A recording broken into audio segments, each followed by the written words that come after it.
a story that really caught my eye today. It was a report out called Asleep at the Wheel. And what it is conducted by, I think, a think tank called Policy Exchange, and they're looking at schools and their gender policies. And it's all looking at whether or not children, you know, they have all this stuff these days where they think they can change their gender and they're out of touch with their biological sex and all this and all that and all the other. Anyway, 40% apparently of secondary schools that have questioned this would say that they're not going to divulge to the parents of the child if they've got a situation where the children is questioning their gender and going through all this process. I personally found that appalling. Kevin, it's you on my panel that says, basically, I'm paraphrasing, but haven't you got anything better to talk about, Michelle? Why are you making this more than it is? I think this is a really serious issue. I worry for the mental health of a generation of children to come. I think that they've been indulged and often promoted this fantasy, and I don't think it's going to end well. And I think it's hugely important, hence I'm discussing it. OK. So, you know, earlier on I was fronted up and asked to give stats about what I believed on energy policy, right? Can somebody tell me how many incidences across the country we are talking about each year? Of what?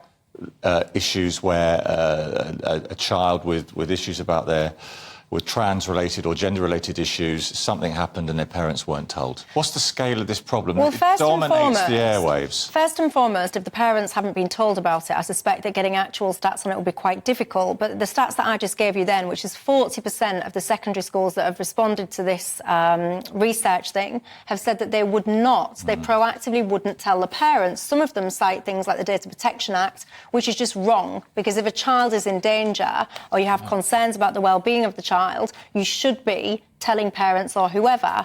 You talk about stats as well. When it looks at, I think, what do they call it, the GIDS, you know, like the Tavistock stuff, referrals to those guys are up thousands of fold.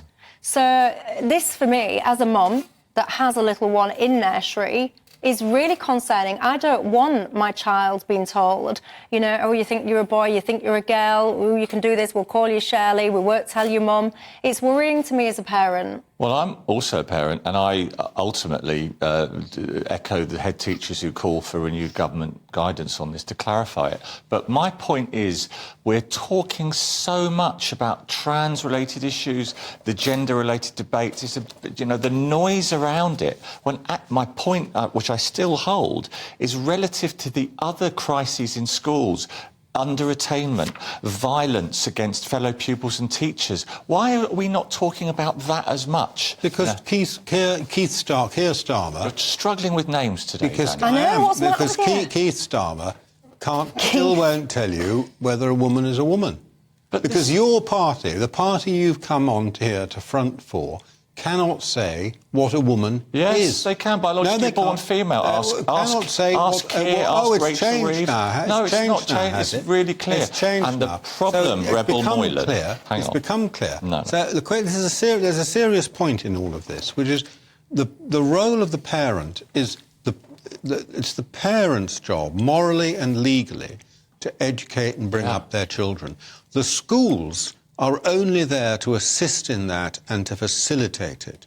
The schools are not the parents of the children, and they shouldn't be making decisions contrary to what the parents actually want. And the parents need to be involved in making decisions about their children at every stage, at every level, because they've got the moral and legal responsibility for educating them and for bringing them up.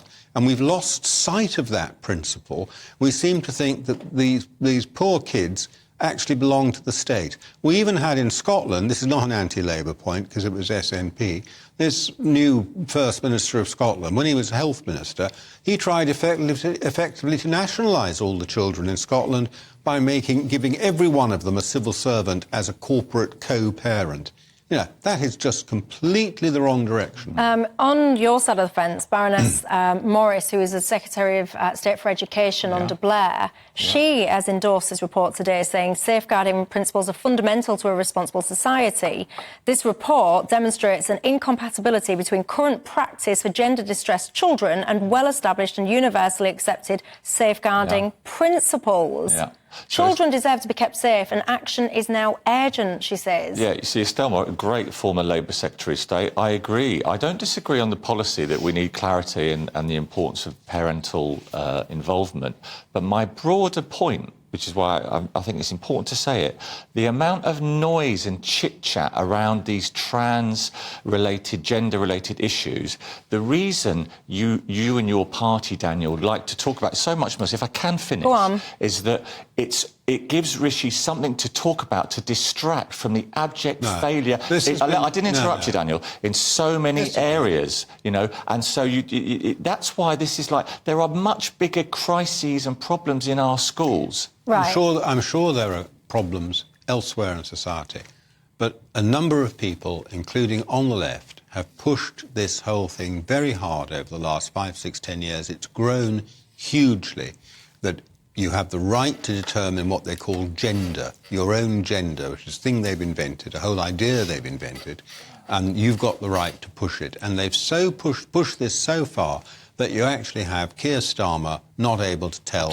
what the answer to the question is. I keep telling you every week you can if you ask him. Well, he's probably been briefed up to the eyeballs by PR people that have realised this is damaging political for the Labour Party. Yeah, because it brought down Sturgeon. Point of the matter is, you don't think I should talk about this. Important. I make no apology whatsoever for talking about this. I am sick and tired of children being fed these narratives that have real-world impacts. You've got children, girls, binding their chests. You've got the hormones being pumped into children to suppress puberty. You've got safe spaces being, eroded all over the place. You've got all of this nonsense about self-ID, that people now have to be able to say who they are, that they think they are, with facts seemingly not mattering. Law enforcement bodies, as I discussed the other day, getting a hold of this. It's nonsense. It needs to stop. Children should absolutely be kept safe. Parents should always be kept in the loop. And I'm sorry, I don't care what, with respect, I don't care that you think I shouldn't be discussing it, and I make no apology for it, and I will definitely be discussing it again in the future. Can I say one thing? Have I got a right reply? Really quickly, then. You still haven't answered the question of how many times over a year this happens. No one's arguing with you about parental. You haven't. There's no stats to justify why this channel is banging on all day about an issue that affects a tiny number of people. Well, we don't bang on about it all day. That's just ridiculous. No, and I've just it is. I've just told you as well, 40% of the schools have admitted that they would not tell parents. That shouldn't even be 4%. I'm not having it. The report's called asleep at the wheel. I'm not asleep at the wheel, but I'll tell you what, I am getting in trouble there because I'm not going to my break.